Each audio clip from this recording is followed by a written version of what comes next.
بسم اللہ الرحمن الرحیم۔ السلام علیکم۔ امید کرتی ہوں آپ خیریت سے ہوں گے۔ آج ہم 8 کلاس کو درخواست لکھنا سکھائیں گے۔ آج کا جو درخواست کا ہمارا موضوع ہے وہ ہے سرٹیفکیٹ حاصل کرنے کے لیے درخواست۔ جیسا کہ آپ کو پتہ ہے کہ کسی بھی افسر یا اسکول کے سربراہ کے نام جب ہم درخواست لکھتے ہیں تبھی ہم لوگ جو ہے درخواست کا اصل جو ہے موضوع بیان کرنے کے اہل ہوتے ہیں۔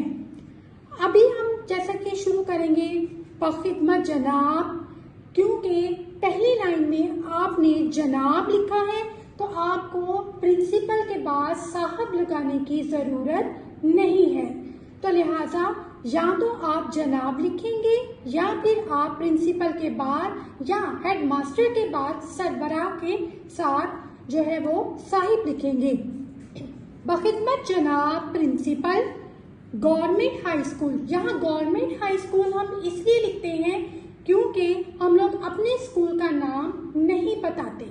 بخدمت جناب پرنسپل گورنمنٹ ہائی اسکول کے بعد آپ کوما لگائیں گے، اس کے بعد آپ اپنے شہر کا نام نہیں لکھتے بلکہ اس کی جگہ پر الف، ب اور جیم لکھتے ہیں۔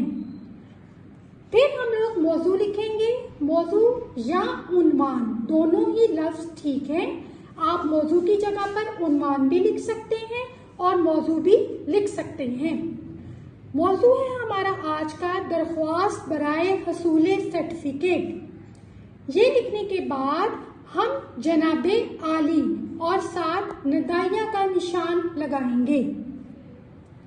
گزارش ہے کہ میرے والد ایک سرکاری ملازم ہیں، وہ محکمہ ڈاک میں ملازم ہیں، ان کا تبادلہ ملتان ہو گیا ہے۔ اب آپ ملتان کی جگہ پر کوئی بھی شہر کا نام لکھ سکتے ہیں۔ مجھے بھی اپنے والدین کے ساتھ ملتان میں رہائش پذیر ہونا پڑے گا۔ برائے کرم مجھے اسکول چھوڑنے کا سرٹیفکیٹ عنایت فرمائیں تاکہ وہاں جا کر اپنا تعلیمی سلسلہ جاری رکھ سکوں۔ اب یہاں پر آپ کی درخواست مکمل ہوتی ہے کیونکہ آپ کا موضوع سرٹیفکیٹ حاصل کرنا ہے، اور آپ کو جیسے کہ پتہ ہے طلبہ کہ ہمارے اسکول کا یہ اصول ہے ہر اسکول کا کہ جب آپ کسی پرانے اسکول سے جو ہے وہ کسی نئے اسکول میں جاتے ہیں تو آپ کو سرٹیفکیٹ جو ہے وہ حاصل کرنا ہوتا ہے، تو لہٰذا یہاں پر آپ کی درخواست مکمل ہوئی ہے اور آپ نے یہ بتا دیا ہے، متن آپ نے دے دیا ہے کہ آپ کے والد کیونکہ سرکاری ملازم ہیں لہٰذا کیونکہ ان کا تبادلہ ملتان میں ہو گیا ہے تو آپ بھی ان کے ساتھ وہیں جا کر رہیں گے، کیونکہ اکیلے یہاں رہنا تو آپ لوگوں کے لیے مشکل ہے، ٹھیک ہے، تو لہٰذا یہاں پر ہم لوگوں نے اپنا متن جو ہے وہ دے دیا ہے۔ نیچے ہمیشہ عین نوازش ہوگی جو ہے وہ لکھتے ہیں تاکہ آپ اپنے اسکول کے سربراہ کا شکریہ ادا کر سکیں۔ پھر آپ بیٹے نیچے العارض لکھیں گے، العارض یا آپ کا تابع دار شاگرد، ان دونوں میں سے ایک ہی آپ نے لکھنا ہوتا ہے، ٹھیک ہے، یہ نہیں کہ آپ نے اوپر العارض لکھا تو نیچے آپ نے آپ کا تابع دار شاگرد لکھا، ایسا نہیں ہے، صرف آپ العارض ہی لکھیں گے۔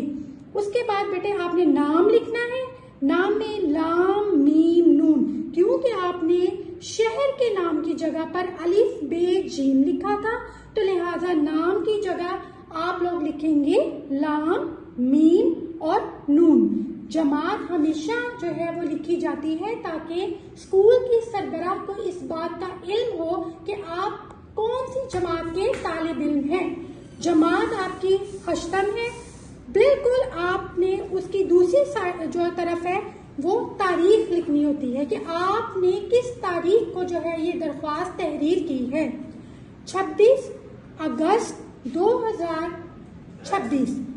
آپ اس میں تاریخ میں جو ہے وہ 1-2 دن آگے پیچھے کر سکتے ہیں، اس میں کوئی اتنا مسئلہ نہیں ہے، تو لہٰذا جیسا کہ طلبہ آپ نے دیکھا کہ درخواست جو ہے وہ سرٹیفکیٹ حاصل کرنے کے لیے آپ کو سمجھائی گئی ہے، آپ نے اسی طریقہ کار پر عمل کرتے ہوئے جو ہے وہ درخواست تحریر کرنی ہے تاکہ آپ کے اس میں جو ہے وہ غلطی کی گنجائش نہ ہو اور مکمل نمبر بھی حاصل کر سکیں۔ اس کے ساتھ اب اردو بھی یعنی کہ گرامر میں ہم واحد جمع جو ہے وہ لکھیں گے بھی اور یاد بھی کریں گے. آپ نے درخواست اور واحد جمع زبانی جو ہے وہ یاد کر کے لکھنا ہے کاپی پر، تاکہ آپ لوگوں کو یاد بھی رہے اور آپ کو امتحان میں کسی قسم کی پریشانی کا سامنا نہ کرنا پڑے. جو آپ کے واحد جمع ہے وہ آپ کی گرامر میں موجود ہیں اور پہلے 10 آپ نے کرنے ہیں.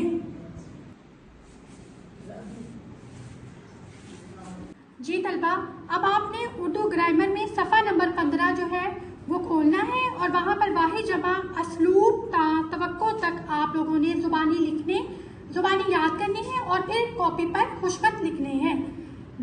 بہت شکریہ. اللہ حافظ.